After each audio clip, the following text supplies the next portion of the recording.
Face au rocher de Gibraltar, enclave britannique en terre d'Espagne, se dresse une autre forteresse, en terre marocaine celle-là, mais bien espagnole, Ceuta.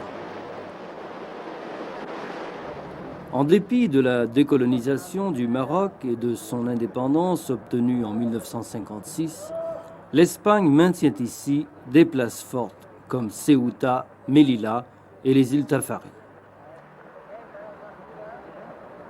Occupée par les Espagnols depuis le XVe siècle, Ceuta est aujourd'hui un port franc qui vit exclusivement du tourisme. Tout dans sa tradition et dans son caractère rattache Ceuta à l'Espagne, sauf bien sûr sa situation géographique entre Tanger et Tétouan sur la côte marocaine.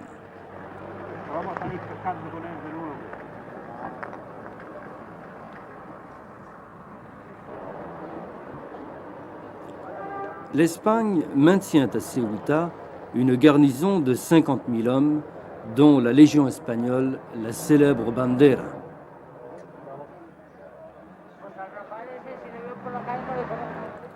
La bonne conscience des autorités et de la population espagnole sont comme un défi aux Marocains qui franchit la douane à Ceuta.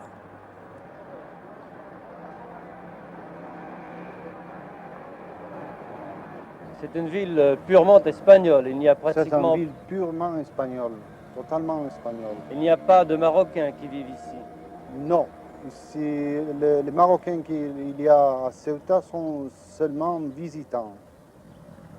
C'est un domaine parfaitement appartenant à l'Espagne.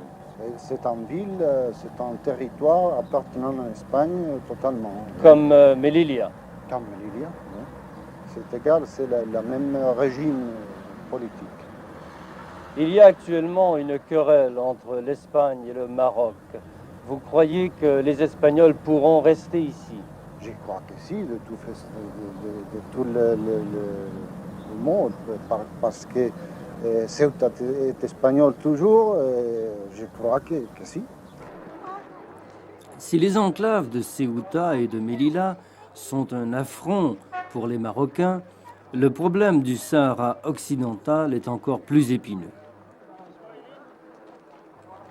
C'est qu'il s'agit de fabuleuses ressources de phosphate que les Espagnols exploitent déjà au rythme de 3 millions de tonnes par an. Après avoir rendu ces dernières années Ifni et quelques autres enclaves, l'Espagne se maintient dans son dernier bastion, Rio del Oro.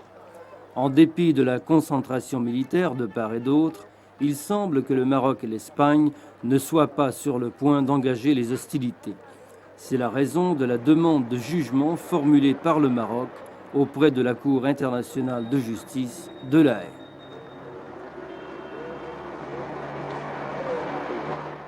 Ceuta, Melilla, les îles Jafarines et toutes les enclaves qui s'en suivent, le Sahara sont partie intégrante du territoire marocain et doivent revenir à la patrie mère. Notre thèse est très simple, elle est appuyée sur un ensemble de considérations historiques, sur des preuves historiques et également sur des preuves de civilisation et de relations entre ces régions et la patrie mère. Chassés du Sahara occidental, 60 000 Bédouins sont venus se réfugier dans ces villes frontières du Sahara que sont Tantan et Tarfaya.